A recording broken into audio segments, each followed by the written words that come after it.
Brookhaven was the kind of city people trusted.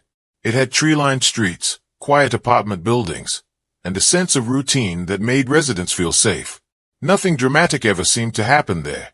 Nights passed quietly, mornings came on time, and life moved forward without surprises. That was why what happened on Cedar Lane felt so shocking, so out of place, that many people would later say it changed how they looked at the city forever. Daniel Price lived on the third floor of an old but well-maintained apartment building near the edge of downtown. He had moved there 3 years earlier after getting a stable job as a software engineer. Daniel wasn't famous, rich, or powerful. He was ordinary in the most comforting way. He worked long hours, paid his bills on time, and spent his evenings at home watching documentaries or playing video games. To his neighbors, he was polite but distant, the kind of person who nodded in the hallway but never stopped to talk. On the night of his death, Daniel followed his usual routine. He left work a little after 7 p.m., stopped by a grocery store to buy a soda, and returned home. Security cameras at a nearby ATM caught him walking alone, earbuds in, shoulders relaxed. Nothing about his behavior suggested fear or stress. If someone had asked him that night whether he felt in danger, he would have laughed at the idea. By 10:45 p.m., Daniel was hungry. He opened a food delivery app on his phone, scrolled briefly, and chose pizza. It was his comfort food, something he ordered at least once a week. He placed the order without much thought, paid, and went back to his couch. The television played quietly in the background while he checked messages and emails. His life, at that moment, was completely normal. At 11:08 p.m., the pizza arrived. The delivery itself seemed uneventful.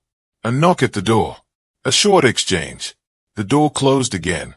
No one in the building reported hearing anything unusual at that time. The elevator logs showed no strange activity. If there had been a camera in the hallway, the entire case might have ended that night. But there wasn't. What happened next would only be understood much later. Around 11:40 p.m., raised voices echoed faintly through the thin apartment walls. One neighbor later described it as an argument, though they couldn't make out the words. Another thought it sounded like someone pleading. Then came a loud noise, sharp and sudden, like something hitting the wall or the floor. After that, everything went quiet. No one called the police. In an apartment building, noise was common. People argued. Televisions were loud. Furniture got moved. By midnight, Brookhaven had returned to its peaceful silence. Whatever had happened inside Daniel Price's apartment stayed hidden behind a locked door. The next morning, Daniel didn't show up for work. At first, no one worried. He was known to work from home occasionally. But by noon, his manager tried calling him. No answer. By late afternoon, concern turned into fear. Daniel's sister, who lived 2 towns away, received a call asking if she had heard from him. She hadn't. By 6 p.m., police were requested to perform a welfare check. When officers arrived at the apartment, they found the door locked from the inside. There were no signs of forced entry. After knocking repeatedly and receiving no response, they used a master key provided by the building manager. Inside, the apartment looked almost exactly as it should. Shoes neatly placed by the door. Couch cushions undisturbed. Television off. No broken glass. No chaos. It looked like Daniel had simply gone to bed. Then they walked into the kitchen. Daniel's body lay on the floor near the counter. He had been stabbed once in the chest. The wound was deep and fatal. There was blood, but not as much as officers expected. It suggested the attack had been quick, controlled, and close. There was no weapon in sight. Paramedics confirmed he had been dead for several hours. Time of death was estimated between 11:30 and 11:50 p.m. As detectives moved through the apartment, something immediately stood out. Daniel's phone was missing. His wallet was still there. His laptop was untouched. Nothing else appeared stolen. Robbery didn't make sense. Then they noticed the pizza box. It sat on the kitchen counter, half open, with 2 slices missing.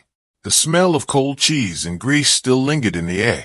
To everyone there, it felt painfully normal, almost cruel in how ordinary it was. A meal interrupted. A life stopped mid-routine. The pizza box didn't look suspicious. No blood. No fingerprints that could be seen with the naked eye. It was photographed, logged, and treated as background detail. Just another object in a tragic scene. Detectives canvassed the building that night. No one had seen a stranger enter or leave. No one recognized Daniel arguing with anyone. There were no security cameras inside the building, and the nearest street camera was pointed in the wrong direction. By the end of the first day, investigators had very little to work with. No murder weapon, no witnesses, no forced entry, no clear motive. The media picked up the story quickly. Headlines described a mysterious killing in a quiet neighborhood. Friends described Daniel as kind and harmless. His coworkers couldn't imagine why anyone would want him dead. The case quickly gained a chilling reputation. A man killed in his own home, with no obvious reason and no obvious suspect. As night fell over Brookhaven once again, fear crept in where comfort once lived. People double-checked their locks. Parents warned their children. Neighbors who had never spoken before now exchanged uneasy looks in the hallway. Somewhere out there, a killer was free. And no one yet realized that the clue to catching him wasn't hidden in bloodstains or fingerprints, but sitting silently on a kitchen counter, printed in black ink on a small, easily ignored piece of paper. A pizza receipt. The days following Daniel Price's murder moved slowly, as if time itself had thickened with uncertainty. For the detectives assigned to the case, every morning began with the same uneasy question. Where do you start when there is nothing to follow? Brookhaven had seen crimes before, but nothing this clean, nothing this quiet. A man was dead in his own kitchen, and the city had no answers. Detective Laura Mills was placed in charge of the investigation 48 hours after the body was discovered. She had a reputation for patience, not the dramatic kind of detective who chased suspects down alleys, but someone who believed crimes were solved in the details most people ignored. When she first read the case file, she felt a familiar discomfort settle in her chest. The absence of evidence bothered her more than the presence of it ever could. Her first visit to Daniel's apartment happened early on a rainy morning. The building smelled faintly of cleaning chemicals, as if management hoped to scrub away the memory of what had happened there. Inside the apartment, everything was frozen in time. The police tape was gone, but the feeling of interruption remained. Mills walked slowly through each room, imagining Daniel's last moments, trying to see what the killer might have seen. She stopped often, taking notes, though nothing seemed out of place. The couch faced the television at a perfect angle. The bedroom was tidy. The bathroom sink was dry, suggesting Daniel hadn't even washed his hands after eating. It all pointed to a short interaction, something sudden and unexpected. The medical examiner's report confirmed what detectives already suspected. Daniel had been killed by someone standing close to him. There were no defensive wounds, which suggested he either trusted the person or never saw the attack coming. The wound itself was precise. Not messy. Not frantic. That detail troubled Mills deeply. Over the next week, detectives interviewed everyone connected to Daniel's life. His co-workers described him as quiet and professional. He wasn't involved in office drama. He didn't socialize much after work. His supervisor mentioned that Daniel often ordered delivery because he disliked cooking. It was said casually, without knowing how important that habit would later become. Daniel's sister flew in from out of state and spoke to police through tears. She couldn't think of anyone who would want to hurt him. No angry ex-partners. No dangerous friendships. Daniel spent most holidays at home or with family. His world was small and safe. The lack of motive became the case's greatest problem. Police pulled phone records, but without the phone itself, they were limited. They could see incoming and outgoing numbers, but couldn't read messages or emails. Several calls from unknown numbers appeared in the weeks before the murder. They were short, lasting less than a minute. Investigators tried tracing them, but most were prepaid numbers that led nowhere. The building was checked again and again. No hidden cameras. No witnesses who had changed their story. Nothing new safest. As the days turned into weeks, pressure from the media intensified. News vans parked outside the police station. Headlines questioned the department's ability to protect its citizens. Online forums began to speculate wildly, blaming everyone from co-workers to secret lovers. Each theory fell apart under even the smallest scrutiny. Inside the department, morale dropped. Detectives started to refer to the case as the quiet one, because it gave nothing back no matter how hard they pushed. Some believed the killer had been a stranger who would never be found. Others suspected the crime was planned long in advance, making it nearly impossible to solve. Laura Mills refused to accept either explanation. Late one evening, Long after most of the station had emptied, Mills sat alone at a desk, the case file spread open in front of her. Photos of the crime scene were scattered across the surface. She studied them slowly, letting her eyes drift rather than search. Years of experience had taught her that when logic failed, instinct sometimes succeeded. That was when her attention returned to the kitchen. Specifically, the pizza box. In the photograph, it looked harmless. Cardboard, grease stains, a logo printed in red and black.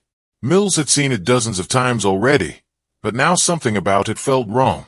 Not dangerous wrong, but neglected. Everyone had dismissed it too quickly. She zoomed in on the image until the pixels blurred.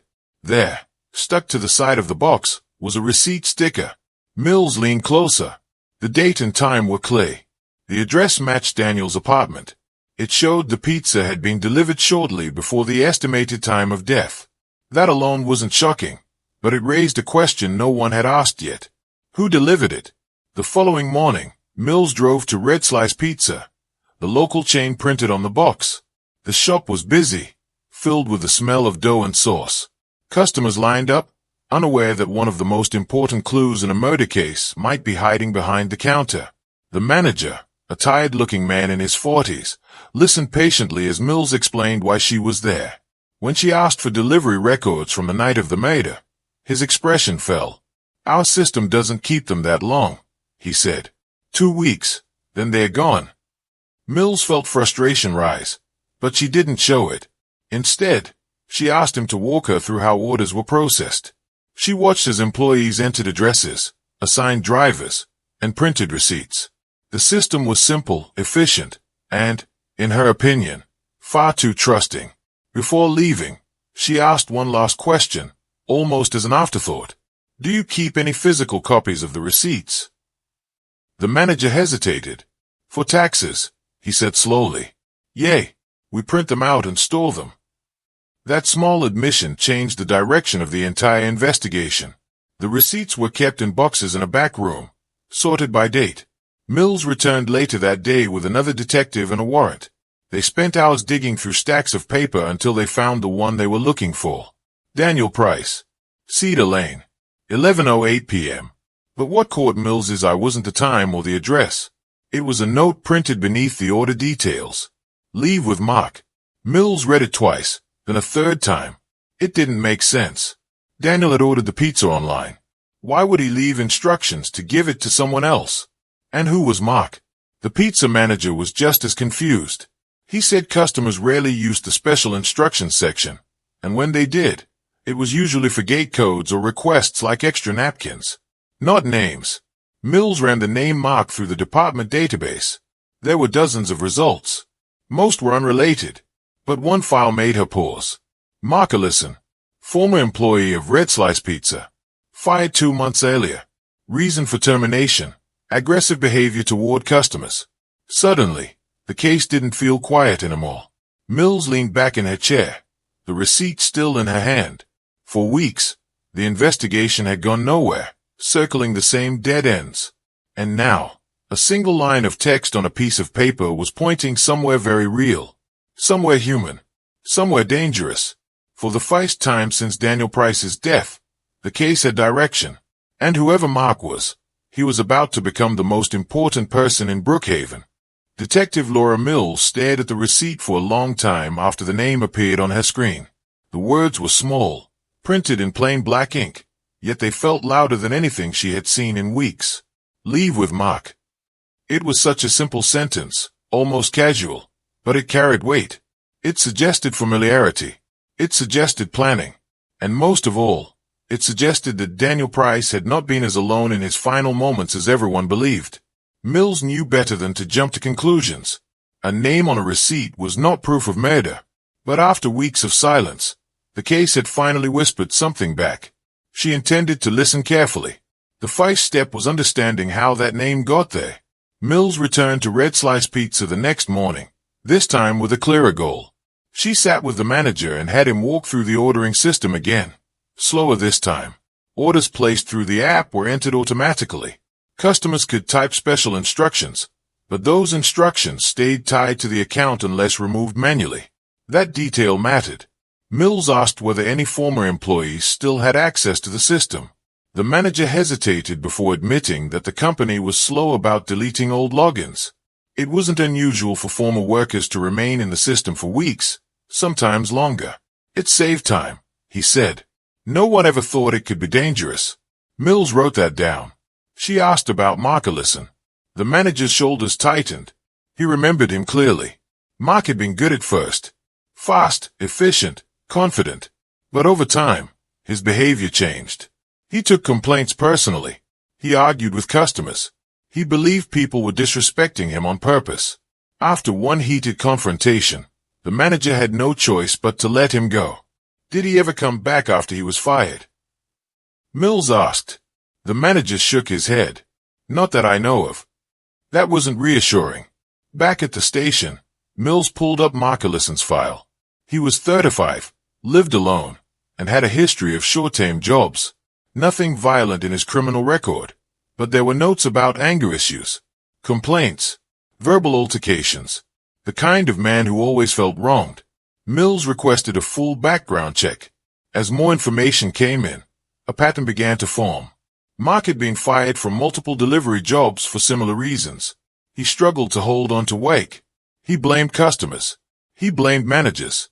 He blamed bad luck. But he never blamed himself. The phone records added another layer. Several of the unknown numbers that had contacted Daniel in the weeks before his death were now linked to prepaid phones purchased near Mark's neighborhood. It wasn't solid proof, but it was enough to raise serious concern. Still, Mills needed more. A name on a receipt and a pattern of behavior weren't enough to put someone in handcuffs. She needed to place Mark near Daniel on the night of the murder. She requested cell tower data for Mark's phone. The results came back 2 days later. At 11 p.m. on the night Daniel died, Mark's phone pinged a tower less than a mile from Cedar Lane. Mark claimed he had been home that night. The lies were beginning. Mills and her partner, Detective Rowan, decided it was time to talk to Mark Ellison in person. They drove to his apartment on a gray afternoon, the sky heavy with clouds that looked ready to break. The building was smaller and more rundown than Daniel's, with peeling paint and flickering hallway lights. Mark answered the door slowly. He looked tired, unshaven, and irritated by the interruption. When the detectives introduced themselves, his expression tightened for just a second before he forced a smile. "I didn't do anything," he said quickly, before they had even asked a question. Inside, his apartment was cluttered but clean. Old delivery bags hung from hooks near the door. Mills noticed one immediately. It was red, with a familiar logo. Red Slice Pizza. Mark followed her gaze and quickly moved the bag aside. "I kept it," he said defensively. "They didn't ask for it back." Mills nodded, her face calm. She asked him about Daniel Price. Mark shrugged. He said the name didn't ring a bell. Mills slid a copy of the receipt across the table. The change in Mark was immediate. His jaw tightened. His eyes dropped to the paper. His fingers twitched, then curled into fists. He didn't speak for several seconds. And in that silence, Mills knew she was sitting across from the man she had been looking for. "You want to explain this?" she asked gently. Mark laughed, but it sounded hollow. He said the note must have been a system error. He said he hadn't worked there in months. He said he didn't even like pizza anymore. The excuses came too fast. Mills didn't push him that day. She didn't accuse him. She thanked him for his time and left. As they walked back to the car, Rowan looked frustrated. "He's lying," Rowan said. "I know," Mills replied.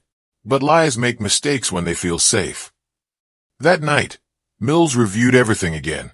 The receipt, the phone records, the background check. Slowly, she began to understand what had happened. Daniel had complained about a delivery weeks earlier. That complaint had gone to Mark. To Mark, it wasn't just a complaint. It was an attack, an insult, something that stayed with him long after the shift ended. Mark hadn't forgotten Daniel. He had watched him. Investigators dug deeper into Mark's digital footprint. Though he claimed not to be tech-savvy, his browser history told a different story. Searches for Daniel's address. Searches for how long pizza delivery logs are saved. Searches for prepaid phones. The picture became clearer and darker. Mark had used an old login to monitor new orders. When Daniel's name appeared again, it felt personal. A second chance. A reason. On the night of the murder, Mark had seen the order come through. He had known the address. He had known the timing. And he had known how to make it look normal. The receipt was his mistake. What Mark didn't understand was that the smallest details often carried the heaviest consequences. In his effort to control the situation, he had left a piece of himself behind. A name. A connection. A trail. Police brought Mark in for formal questioning 2 days later. This time, the room was colder. The lights were brighter. The tone was different. Mark stuck to his story at first. He denied knowing Daniel. Denied being near Cedar Lane. Denied everything. But as Mills calmly laid out the evidence, his confidence cracked. The cell tower data. The receipt. The delivery bag. The search history. Piece by piece, the walls closed in. When Mills mentioned Daniel's phone, Mark's face went pale. He hadn't known the phone could be tracked even without being turned on. That was the moment everything changed. Mark slumped forward in his chair. His voice dropped. He said he never meant to kill Daniel. He said he just wanted to scare him. To make him apologize. To make him feel the same anger he had felt. But anger, once unleashed, doesn't listen to reason. Mark described showing up with the pizza, using it as a way inside. Daniel recognized him. Words were exchanged. Voices were raised. Daniel threatened to call the police. And then, in a moment that Mark said felt unreal, everything went wrong. When the interview ended, Mills sat alone in the room for a long time. Confessions were never satisfying. They didn't bring relief. They only replaced mystery with tragedy. Daniel Price had died not because of a grand plan or deep hatred, but because of wounded pride and uncontrolled rage. All of it uncovered by a receipt no one had thought mattered. By the time Mark Ellison was formally charged, the story had already begun to spread. Reporters called it unbelievable. Commentators called it a warning. But for Mills, it was something simpler. It was proof that no detail was ever too small. Sometimes, the truth doesn't scream. Sometimes, it waits quietly, printed on paper, until someone finally listens. Mark Ellison sat alone in the interrogation room long after the door closed behind Detective Laura Mills. The room was quiet except for the soft hum of the overhead lights. The walls were bare, painted a dull color meant to drain emotion from anyone inside. Mark stared at the table, his reflection faintly visible on its smooth surface. For the first time since his arrest, the weight of what he had done began to press down on him. Outside the room, Mills leaned against the glass, watching silently. She had seen this moment many times before. The confidence was gone now, replaced by fear and confusion. People often believed that once a suspect confessed, everything became clay. In reality, it only opened the door to understanding how something so ordinary could taint so deadly. The confession had not been dramatic. There had been no shouting or sudden breakdown. Mark's words had come slowly, like he was remembering someone else's life instead of his own. He spoke about anger, about feeling invisible, about believing the world was always laughing at him. Mills listened, not because she sympathized, but because motive mattered. Understanding why mattered. After several hours, Mark was taken to a holding cell. That night, Mills stayed at the station, reviewing the interview recordings again and again. Each replay revealed new details. The way Mark avoided eye contact when talking about Daniel. The pause before he mentioned the knife. The careful wording when he described leaving the apartment. He had planned more than he wanted to admit. The following morning, police returned to Mark's apartment with a search warrant. What they found confirmed Mills's suspicions.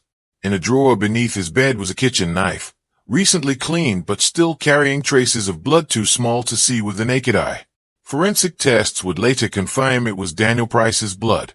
Nearby, officers found a prepaid phone, turned off and wrapped in plastic. It matched the numbers that had contacted Daniel before his death. Mark had thought ahead. He just hadn't thought far enough. The evidence kept building. Surveillance footage from a gas station near Cedar Lane showed Mark buying fuel less than an hour after the murder. He wore a hood, but his face was visible for just long enough to identify him. His car, an older sedan with a dented rear bumper, was captured entering his apartment complex later that night. There was no longer any doubt. Yet despite the overwhelming evidence, Mills felt no sense of victory. She thought of Daniel's sister, still waiting for answers. She thought of how close the case had come to fading into unsolved files. all because a receipt had almost been ignored. Mark's defense attorney arrived 2 days later and immediately began shaping a narrative. They claimed Mark was emotionally unstable, that he never intended to kill Daniel, that the act was spontaneous, fueled by stress and humiliation. They suggested the police had pressured him into confessing. Mills wasn't surprised. She had expected it. What she hadn't expected was how carefully Mark's past would be examined in court. During pretrial hearings, Mark's life was laid out piece by piece. His childhood in a broken home, his struggles in school, his pattern of blaming others for his failures. Friends and former co-workers testified about his temper. Some described moments when they had feared him, though nothing had ever been reported to police. The prosecution focused on control. They argued that Mark didn't simply snap. He prepared. He saved login details. He tracked orders. He brought a knife. Every action showed intent, even if the final outcome hadn't been fully planned. As the trial approached, the city watched closely. News stations ran nightly segments titled "The Pizza Receipt Murder." People argued online about whether Mark deserved sympathy or punishment. Some believed he was a victim of circumstance. Others saw him as a dangerous man who had finally been exposed. For Mills, the noise faded into the background. Her focus remained on the facts. On the first day of trial, Daniel Price's family filled the front row of the courtroom. His sister held a photograph of him taken at a beach years earlier, smiling into the sun. Mark Ellison sat at the defense table, wearing a suit that didn't quite fit, his expression unreadable. When Mills took the stand, she spoke calmly and clearly. She described the crime scene, the investigation, and the moment the receipt changed everything. She explained how small details often connect larger truths. The jury listened closely, some members leaning forward as if afraid to miss a word. The defense tried to shake her testimony. They asked whether she had focused too much on one piece of evidence, whether confirmation bias had guided her decisions. Mills answered without hesitation. She explained that the receipt wasn't proof on its own. It was a doorway that led to stronger evidence, evidence that spoke for itself. When the forensic expert testified about the knife, the room grew quiet. When the cell tower analyst confirmed Mark's location, several jurors exchanged glances. With each witness, the case became harder to deny. Mark took the stand on the 4th day. His voice was soft as he spoke about feeling disrespected, about wanting Daniel to apologize. He admitted to going to the apartment but claimed the stabbing was an accident.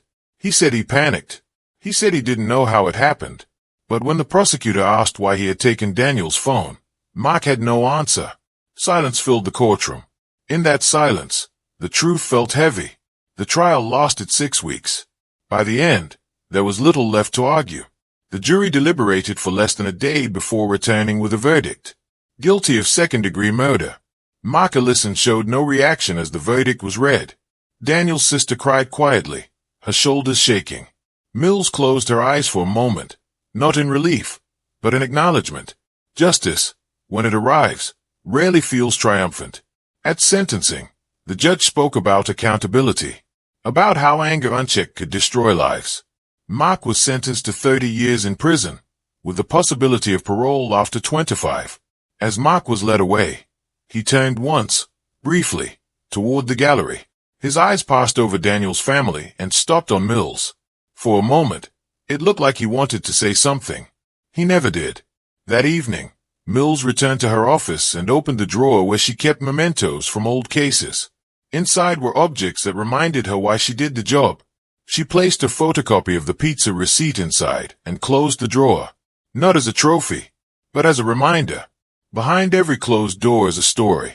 And sometimes, the truth is waiting on the other side, hiding in plain sight. The courtroom emptied slowly after the sentencing, as if no one wanted to be the first to leave. The air still carried the weight of everything that had been said, everything that could never be taken back. Mark Ellison was gone now, led through a side door in handcuffs, his future reduced to concrete walls and locked schedules. Daniel Price, however, would never walk out of anywhere again. For his family, justice did not feel like an ending. It felt like a quiet pause in a pain that would never fully dissipate. Daniel's sister stood near the exit, holding the same photograph she had carried every day of the trial. She thanked Detective Laura Mills with a tired smile. There were no words that truly fit the moment. Mills nodded and watched her leave, knowing that this case, like so many others, would stay with her long after the headlines faded. Outside, reporters gathered, microphones raised, eager to summarize weeks of testimony into a few dramatic lines. They called it a bizarre case, a modern warning, a crime solved by chance. Mills didn't stop to listen. She knew better than anyone that it hadn't been chance. It had been patience. It had been refusing to ignore something simply because it looked ordinary.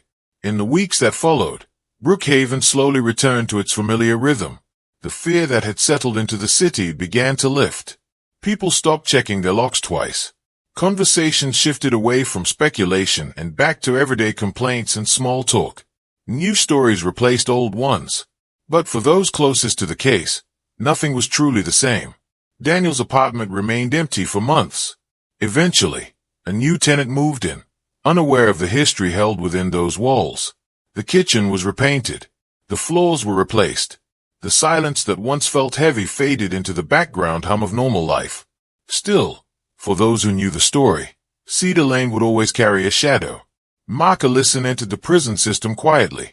He avoided attention, kept to himself, and followed the rules. Psychologists evaluated him and confirmed what many already believed. He was not insane. He was not incapable of understanding his actions. He was a man who let anger guide him until there was no turning back. During his intake interview, Mark was asked if he had any final statements regarding his crime. He spoke about regret, about wishing he could take everything back. But when pressed on whether he understood the consequences of his choices, he struggled to answer clearly. Even then, accountability seemed to sit just out of reach. Laura Mills returned to her routine cases, but something about this one lingered. Late at night, when the station was quiet, she would sometimes open the drawer in her desk and look at the photocopied receipt. It was unremarkable at first glance. Thin paper, faded ink, the kind of thing most people threw away without a second thought. She thought about how close she had come to doing the same. The department later reviewed its procedures, using Daniel Price's case as a training example.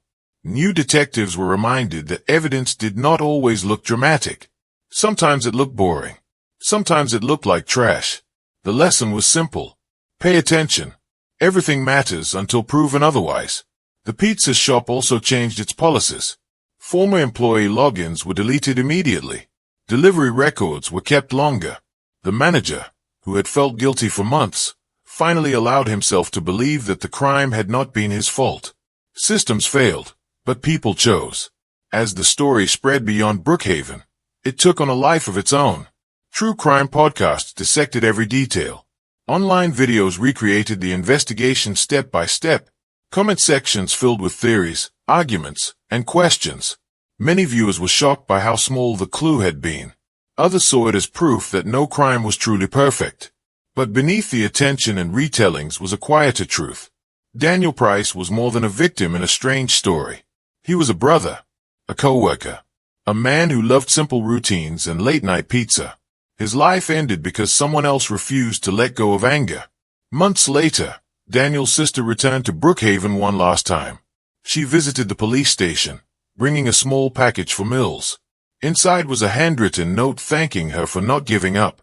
There was also a photograph of Daniel, smiling, taken not long before his death. Mills placed the photo beside the receipt in her drawer. Two reminders, one of loss, one of truth. On the anniversary of the murder, Mills drove past Cedar Lane. The street looked ordinary again. Children played on the sidewalk. Cars passed without slowing. If someone didn't know what had happened there, they would never guess. That was the strange thing about violence. It left marks on people, not places. Mills parked for a moment and sat in silence. She thought about how easily the case could have remained unsolved. How a single overlooked detail could have allowed a killer to walk free forever. She thought about how many other cases might still be waiting for someone to notice what everyone else had dismissed. In the end, the story of the killer caught by a pizza receipt was not really about the receipt at all.